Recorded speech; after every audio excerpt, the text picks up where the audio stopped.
Hello guys, so about 2 days ago, Verydarkman talked about the ports, the seaport in Nigeria, and saying Lagos State is actually slowing down other states by them being the only ones who have the seaports in their state. So this young man responded to Verydarkman, and I find this conversation very interesting. So I said, why not? Why not let us just dig in and, nobody knows it all. We are all educating ourselves. Where I think you are wrong, I say. Where you think I'm wrong, you say it in the comment section. Even if you don't have a page, you can always correct me respectfully. I correct you respectfully. So let's listen to this young man. Guys, listen. His name is Bond. Let's listen to him. I think Lagos is the state that's slowing the whole Nigeria down. And here's why. Why must everything come through Lagos? Like anybody will import anything, the container must land for Lagos. And they get other options where they can create other seaports. Why must everything land and come through Lagos? Bro, international flights, most of the times people go through Lagos. Every other international airport okay for Nigeria, they just call them international airports, but they are abandoned. BDM, this is the second time I'm recording this video. The original video I made, my friends told me not to upload that because it would be too controversial, because this is a very sensitive topic. But before I say what I want to say again, listen to this video. This is the Deputy Governor of Lagos State. Apapa and Tinkan Port is responsible for 89.8% of foreign trade in our country. Apapa and Tinkan. You can Google it. Every country that I know, Germany, UK, the port, 20-kilometer radius, the port is responsible for the infrastructure. That's not the case in our country.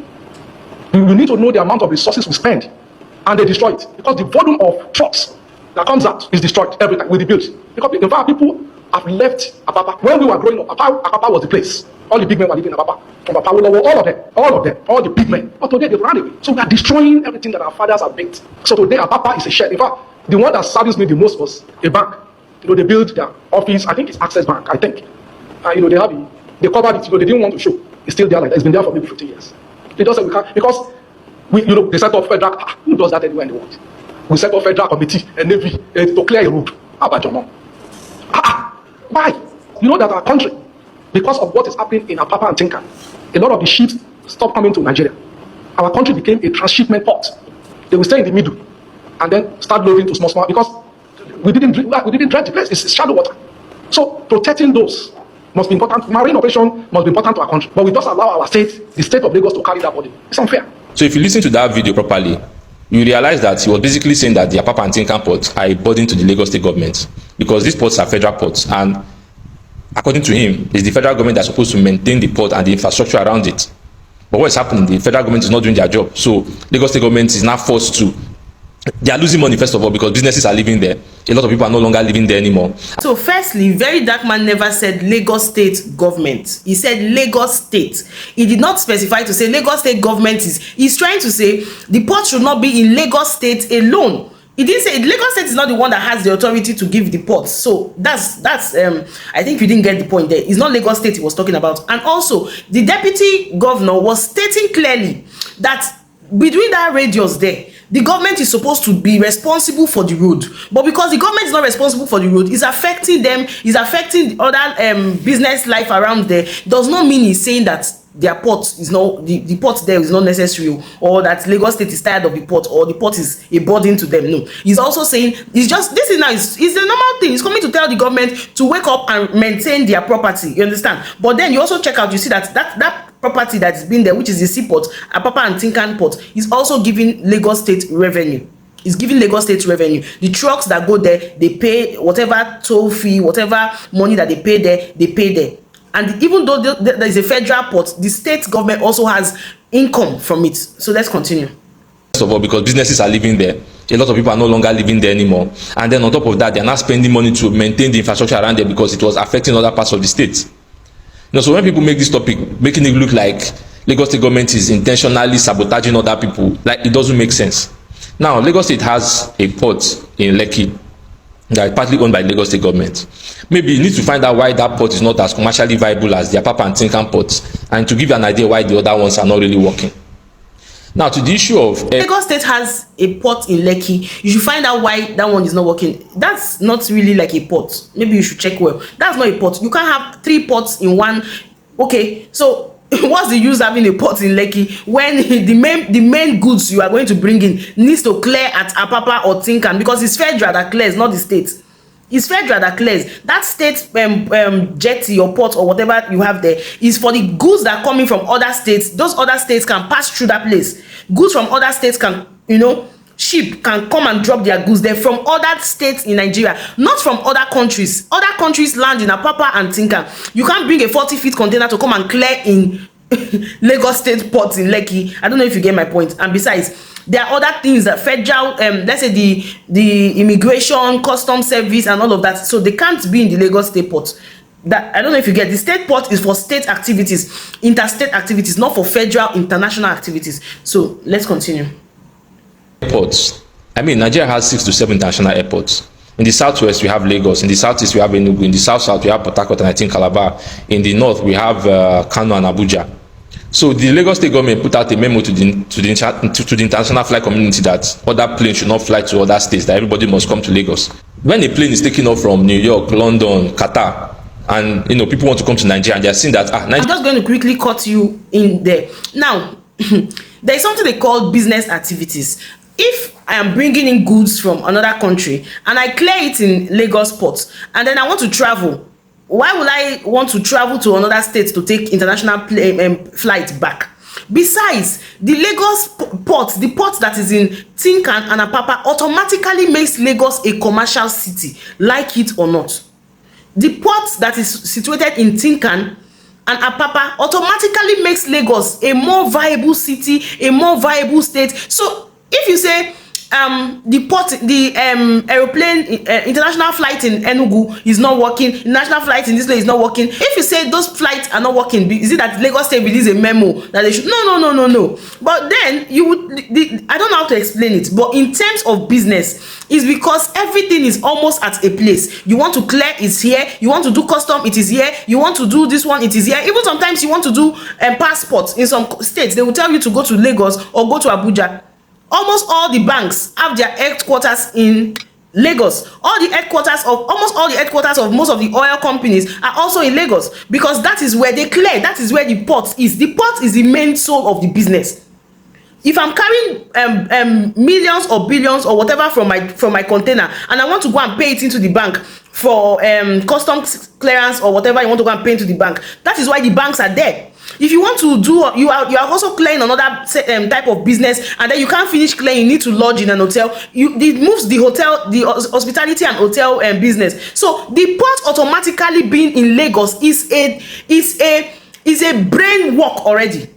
It's a brain work. It's a brain work. Now, okay, let's finish with you. Let's listen.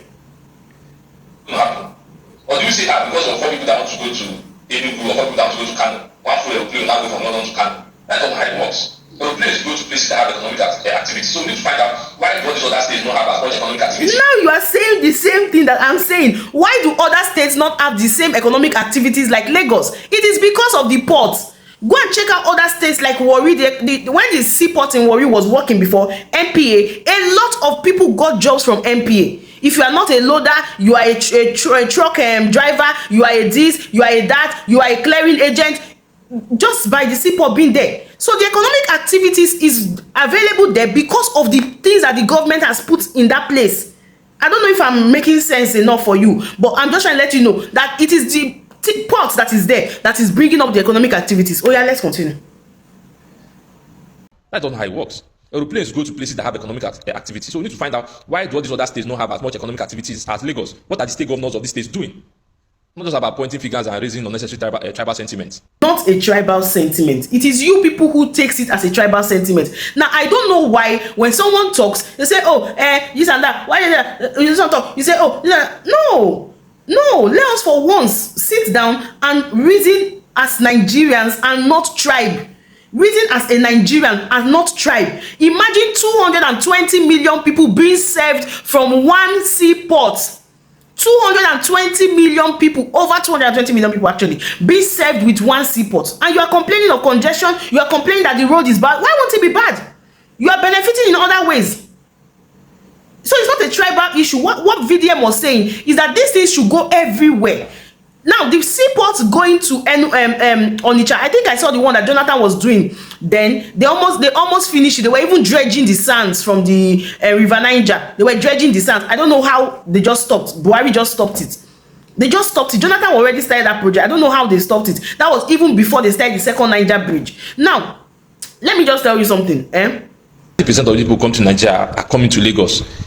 What do you want them to do? What do you think is going to happen? Or do you say, because of 4 people that want to go to Enugu or 4 people that want to go to Kano, one full aeroplane will now go from London to Kano? That's not how it works. Aeroplanes go to places that have economic activity. So we need to find out, why do all these other states not have as much economic activities as Lagos? What are the state governors of these states doing?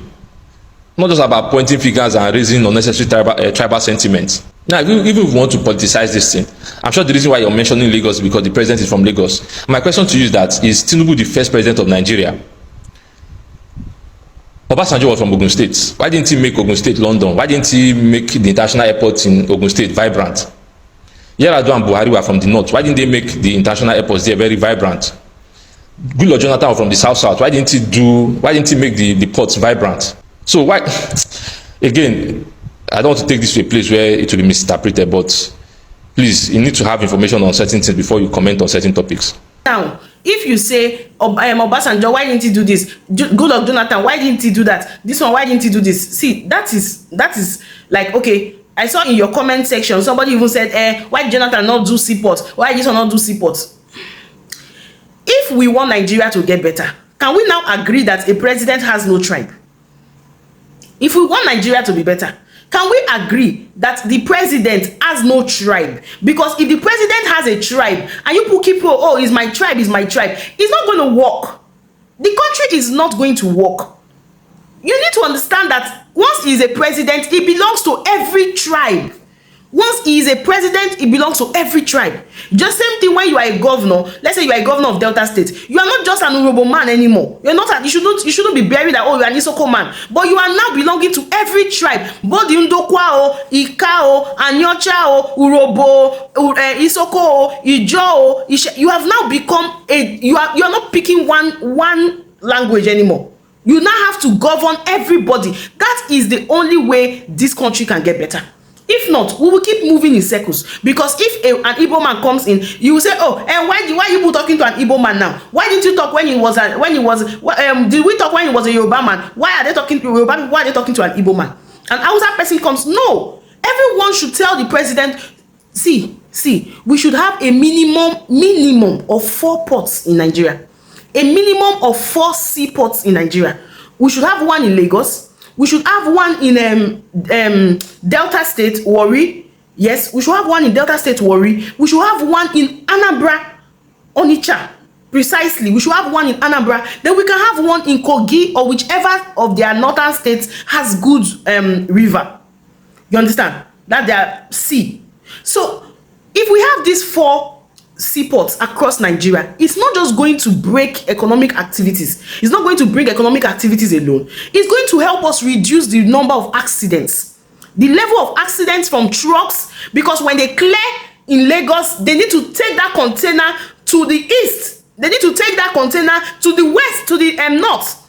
Imagine carrying a 40-feet container from there just be coming. But no, if you have a working seaport in the east, for instance, and you buy a car, you don't need to carry your car now on the main road. All you need to do, put it in a container and put it in another ship. And then it's out. That's a local one. But if you are bringing in a car, for instance, and your car stand, you sell cars, your car stand is in Onitsha or your car stand is in Asaba, you can direct your ship to come and land in Onitsha Seaport. If your ship lands in Onitsha Seaport, it's going to clear in Onitsha, you simply just drive off.